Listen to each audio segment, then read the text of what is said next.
Buenos días a todos. Antes de comenzar, me gustaría agradecer al comité organizador de este segundo congreso por haber aceptado esta propuesta de ponencia que he titulado La prestigiosa familia Alderete de Tordesillas de la cumbre de la sociedad al posterior olvido por la historiografía.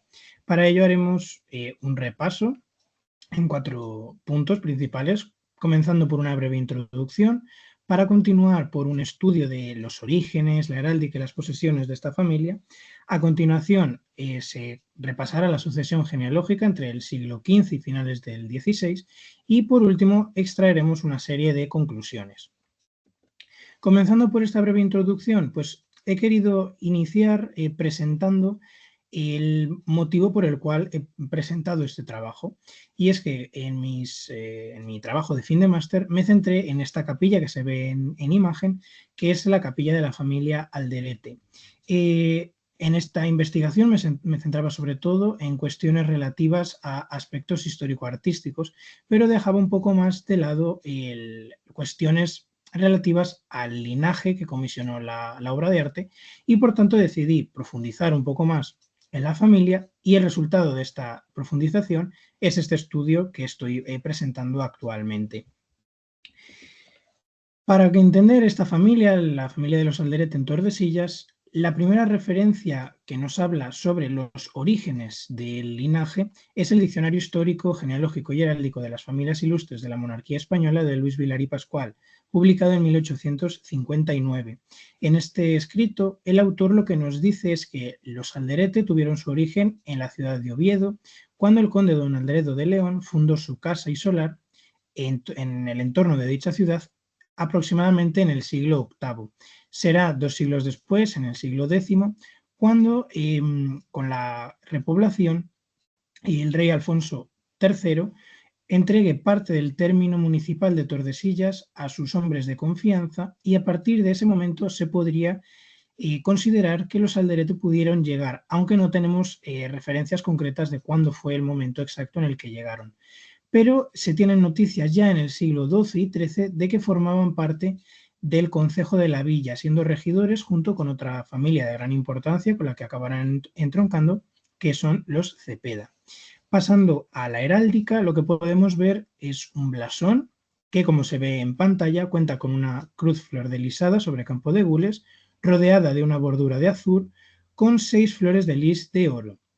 Conocemos tanto los muebles como los esmaltes de este blasón, porque en la capilla se conservan una gran cantidad de blasones, como el que se puede ver en pantalla, que es un ángel tenante en una de las ménsulas, pero también se conservan en el retablo, en las rejas, prácticamente en todos los elementos de esta capilla.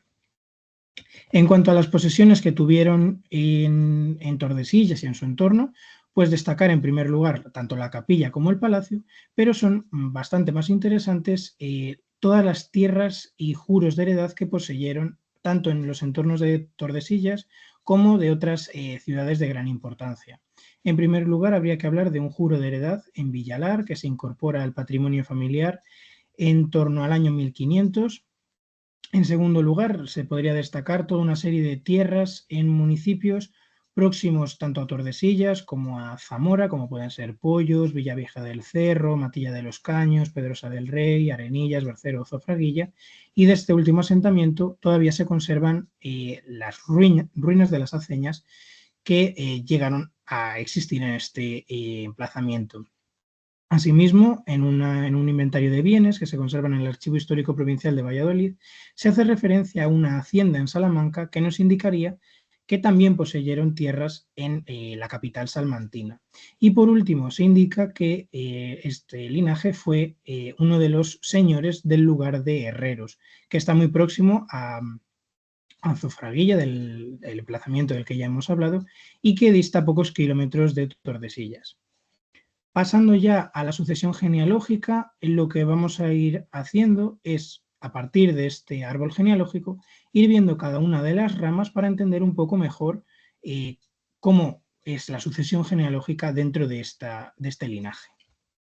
Comenzaremos, por tanto, por Pedro Alderete, que es el primero del que tenemos más referencias, porque es el que comienza la construcción de la capilla familiar.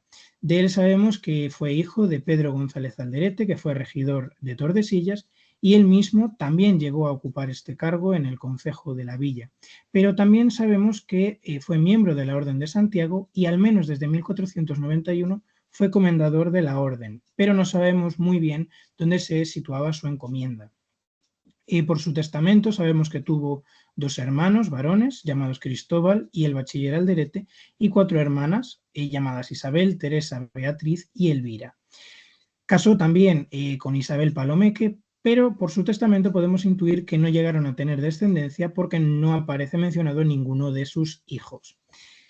En cuanto a su fallecimiento, es interesante destacar este dato inédito porque hasta el momento se sostenía que había muerto en Granada porque en su sepulcro se indica que falleció en Granada. Pero esto es así porque el mecenas de la obra de arte solo conservaba el testamento de este hombre y ese testamento fue redactado en Granada. Pero a la luz de unas noticias aportadas en un pleito, podemos suponer que realmente debió fallecer entre noviembre o diciembre del año 1501, concretamente en el convento de Santa María de Gracia de Madrigal de las Altas Torres, en Ávila.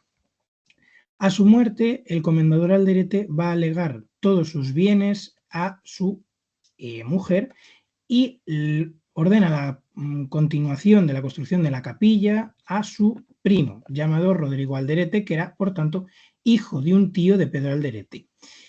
Sobre él tenemos pocos datos en cuanto a su vida familiar, pero sí que se han conservado bastantes noticias sobre su labor. Sabemos de él que fue abogado de la Chancillería desde el 21 de marzo de 1495, cuando jura este puesto, y posteriormente va a ser juez mayor de Vizcaya entre finales de julio de 1506 y el 15 de abril de 1520, que es el último momento en el que se le menciona como juez mayor de Vizcaya. Sobre su labor o su faceta como padre de familia no tenemos demasiados datos, solo sabemos que fue padre de Cristóbal Alderete y se desconoce el nombre de su esposa. Tampoco sabemos exactamente la fecha en la que murió, únicamente tenemos conocimiento de que falleció en el año de 1527 porque en su sepulcro se incluye esta referencia en un epitafio en el que se dice que falleció este dicho año. Pasemos, por tanto, al descendiente de este hombre, de Rodrigo Alderete, que es su hijo Cristóbal Alderete. Sobre él tampoco tenemos demasiados datos, aunque algunos un poco más que de su padre. Sabemos sobre él que casó con Francisca Bertini, que fue descendiente del acaudalado banquero Lorenzo Bertini, que había venido de Siena y que había amasado una gran fortuna en Castilla. Con ella tuvo 2 hijos de nombre Gregorio y Gaspar Alderete, sobre quienes hablaremos un poco más adelante. Él, al igual que su padre, ocupó el cargo de juez mayor de Vizcaya, sustituyó a su padre, en concreto en el año 1520, comenzó en la Chancillería en mayo de ese año y abandonó el puesto en el año 1538, cuando va a ser nombrado miembro del Consejo Real. Su aceptación en este consejo tuvo lugar en febrero de 1538, pero no llegó a ejercer su función en este consejo hasta marzo de 1538. Sabemos por la documentación, como se puede ver en la imagen que se ve en pantalla, que su salario era de 100.000 maravedís al año. Y finalmente murió el día 24 de junio de 1547, como se puede ver en su lauda sepulcral, aunque está bastante deteriorada, y sabemos que ese día concretamente fue el día de Corpus Christi.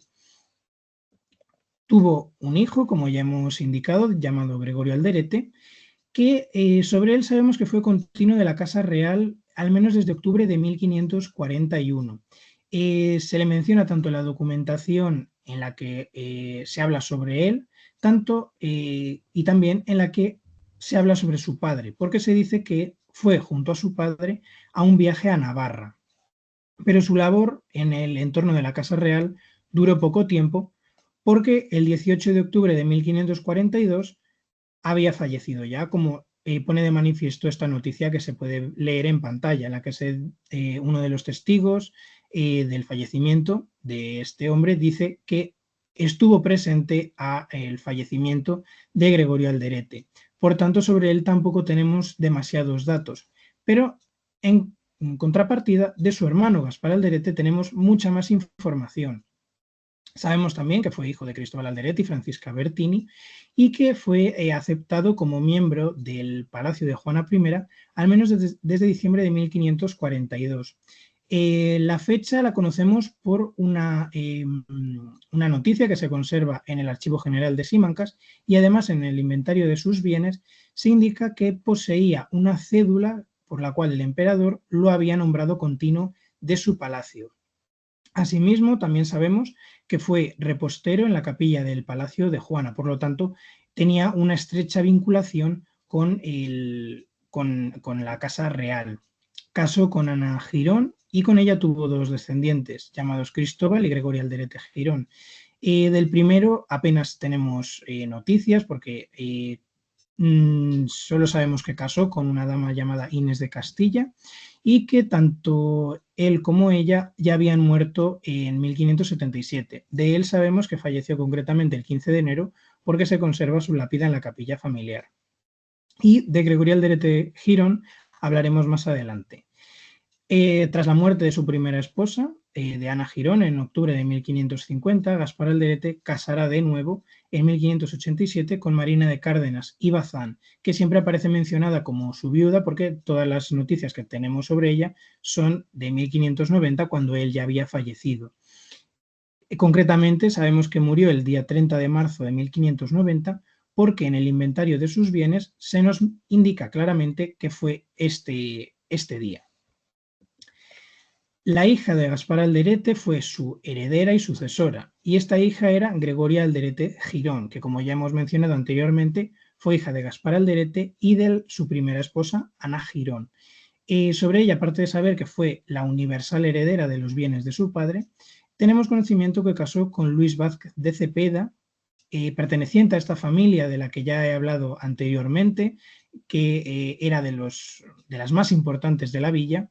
También él, al igual que el comendador Alderete, de quien ya hemos hablado, fue miembro de la Orden de Santiago y en este caso en concreto fue patrono del Hospital de Mater Dei de Tordesillas, del cual tenemos una imagen a la derecha.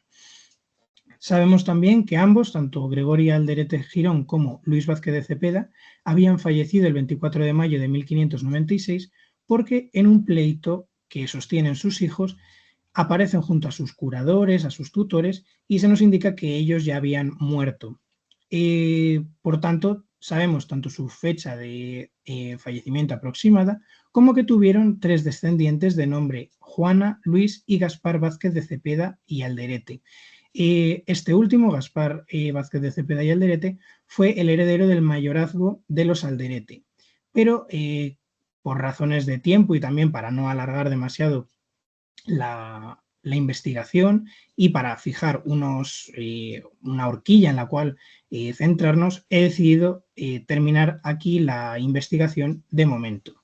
Y con ello pues podríamos sacar una serie de conclusiones. En primer lugar, esta necesidad de profundizar y destacar la investigación de las familias nobles más desconocidas, de las que sí que existe documentación, pero que no han tenido gran interés hasta el momento por no ser condes, duques o pertenecientes a la nobleza, pero aún así es necesario estudiarlas porque a partir del caso que yo les propongo se puede ver que fueron miembros de gran importancia.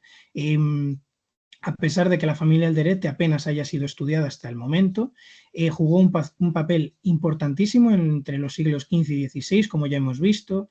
Fueron miembros de la Orden de Santiago, de la Audiencia y Chancillería de Valladolid, e incluso llegaron a estar al lado de la reina Juana I e incluso también de su hijo Carlos V, porque debemos recordar que ambos convivieron en determinados momentos cuando el rey iba a visitar a su madre mientras estaba recluida en Tordesillas. Y por último, destacar que hay que proseguir con todos estos estudios. Ya centrándonos en el caso de Tordesillas, se tendría que continuar estudiando también la propia familia Alderete durante los siglos XVII, XVIII, XIX, hasta su extinción, pero también habría que comenzar a investigar otras familias como los Acevedo, los Ulloa o los Cepeda, que fueron de gran importancia y de los que apenas se conoce nada. Con esto ya daría por finalizada mi presentación. Les dejo aquí abajo mi dirección de correo por si tienen alguna duda para que me la puedan plantear y solo me quedaría agradecerles por su atención. Muchas gracias.